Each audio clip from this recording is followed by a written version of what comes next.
First Samuel chapter 14. Now it came to pass upon a day that Jonathan the son of Saul said unto the young man that bare his armor, Come and let us go over to the Philistines' garrison that is on the other side.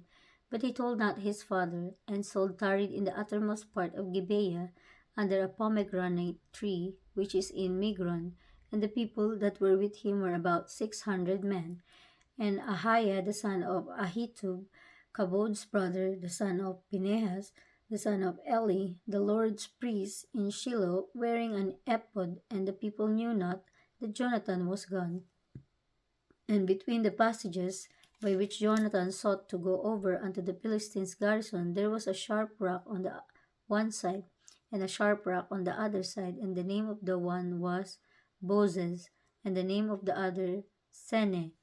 The forefront of one was situate northward over against Michmash, and the other southward over against Gibeah. And Jonathan said to the young man that bare his armor, Come and let us go over unto the garrison of these uncircumcised. It may be that the Lord will work for us, for there is no restraint to the Lord to save by many or by few. And his armor bearer said unto him, Do all that is in thine heart. Turn thee. Behold, I am with thee according to thy heart. Then said Jonathan, Behold, we will pass over unto these men, and we will discover ourselves unto them. If they say thus unto us, Tarry until we come to you, then we will stand still in our place, and will not go up unto them. But if they say thus, Come up unto us, then we will go up, for the Lord hath delivered them into our hand, and this shall be a sign unto us. And both of them discovered themselves unto the garrison of the Philistines. And the Philistines said, Behold, the Hebrew come forth out of the holes where they had hid themselves. And the man of the garrison answered Jonathan and his armor bearer, and said, Come up to us, and we will shew you a thing. And Jonathan said unto his armor bearer, Come up after me, for the Lord hath delivered them into the hand of Israel. And Jonathan climbed up upon his hands and upon his feet, and his armor bearer after him. And they fell before Jonathan, and his armor bearer slew after him. And that first slaughter which Jonathan and his armor bearer made was about 20 men within as it were an half acre of land, which a yoke of oxen might plow. And there was trembling in the host, in the field, and among all the people. The garrison and the spoilers, they also trembled, and the earth quaked, so it was a very great trembling. And the watchmen of Saul in Gibeah of Benjamin looked, and behold, the multitude melted away, and they went on beating down one another. They said to they said Then said Saul unto the people that were with him, Number now and see who is gone from us. And when they had numbered, behold, Jonathan and his armor bearer were not there. And Saul said unto Ahiah, Bring hither the ark of God, for the ark of God was at the time with the children of Israel. And it came to pass, while Saul talked unto the priest, that the noise that was in the host of the Philistines went on and increased. And Saul said unto the priest, Withdraw thine hand. And Saul and all the people that were with him assembled themselves, and they came to the battle. And behold, every man's sword was against his fellow, and there was a very great discomfiture. Moreover, the Hebrews that were with the Philistines before that time, which went up with them into the camp from the country round about, even they also turned to be with the Israelites that were with Saul and Jonathan. Likewise, all the men of Israel which had hid themselves in Mount Ephraim, when they heard that the Philistines fled, even they also followed hard after them in the battle. So the Lord saved Israel that day, and the battle passed over unto Beth Haven. And the men of Israel were distressed that day. For Saul had adjured the people, saying, Cursed be the man that eateth any food until evening, that I may be avenged on mine enemies. So none of the people tasted any food. And all they of the land came to a wood, and there was honey upon the ground. And when the people were come into the wood, behold, the honey dropped, but no man put his hand to his mouth, for the people feared the oath. But Jonathan heard not when his father charged the people with the oath. Wherefore he put forth the end of the rod that was in his hand, and dipped it in a honeycomb, and put his hand to his mouth, and his eyes were enlightened.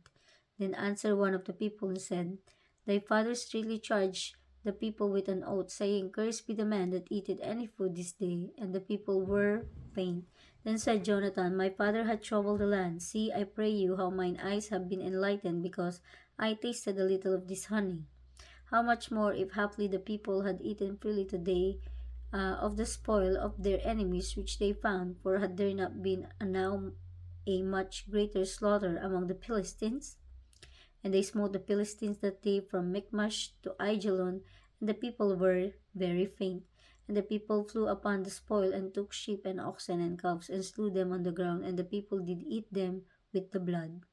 Then they told Saul, saying, Behold, the people sin against the Lord, in that they eat with the blood, and he said, Ye have transgressed, roll a great stone unto me this day. And Saul said, Disperse yourselves among the people, and say unto them, Bring me hither every man his ox, and every man his sheep, and slay them here and eat, and sin not against the Lord in eating with the blood. And all the people brought every man his ox with him that night, and slew them there. And Saul built an altar unto the Lord. The same was the first altar that he built unto the Lord.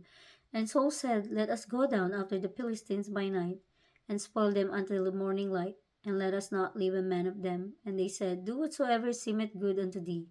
Then said the priest, Let us draw near hither unto God.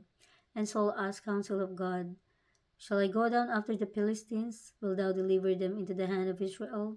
But he answered him not that day. And Saul said, Drew ye near hither, all the chief of the people, and know and see wherein this sin hath been this day. For as the Lord liveth, which saveth Israel, though it be in Jonathan my son, he shall surely die. But there was not a man among all the people that answered him. Then said he unto all Israel, Be ye on one side, and I and Jonathan my son will be on the other side. And the people said unto Saul, Do what seemeth good unto thee. Therefore Saul said unto the Lord God of Israel, Give a perfect lot. And Saul and Jonathan were taken, but the people escaped. And Saul said, Cast lots between me and Jonathan my son. And Jonathan was taken. Then Saul said to Jonathan, Tell me what thou hast done. And Jonathan told him, and said, I did but taste a little honey with the end of the rod that was in mine hand, and lo, I must die. And Saul answered, God do so, and more also, for thou shalt surely die, Jonathan. And the people said unto Saul, Shall Jonathan die, who hath wrought this great salvation in Israel? God forbid, as the Lord liveth, there shall not one hair of his head fall to the ground, for he hath wrought with God this day. So the people rescued Jonathan, that he died not. Then Saul went up from following the Philistines, and the Philistines went to their own place. So Saul took the kingdom over Israel, and fought against all his enemies on every side, against Moab, and against the children of Ammon, and against Edom, and against the kings of Zobah, and against the Philistines, and whithersoever he turned himself, he vexed them. And he gathered an host, and smote the Amalekites, and delivered Israel out of the hands of them that spoiled them. Now the sons of Saul were Jonathan, and Ishu, and Kishua, and the names of his two daughters were these. The name of the firstborn Merab, and the name of the younger Michal. And the name of Saul's wife was Ahinoam, the daughter of Ahimaaz. And the name of the captain of his host was Abner, the son of Ner, Saul's uncle. And Kish was the father of Saul, and Ner, the father of Abner, was the son of Abiel. And there was sore war against the Philistines all the days of Saul. And when Saul saw any strong man or any valiant man, he took him unto him.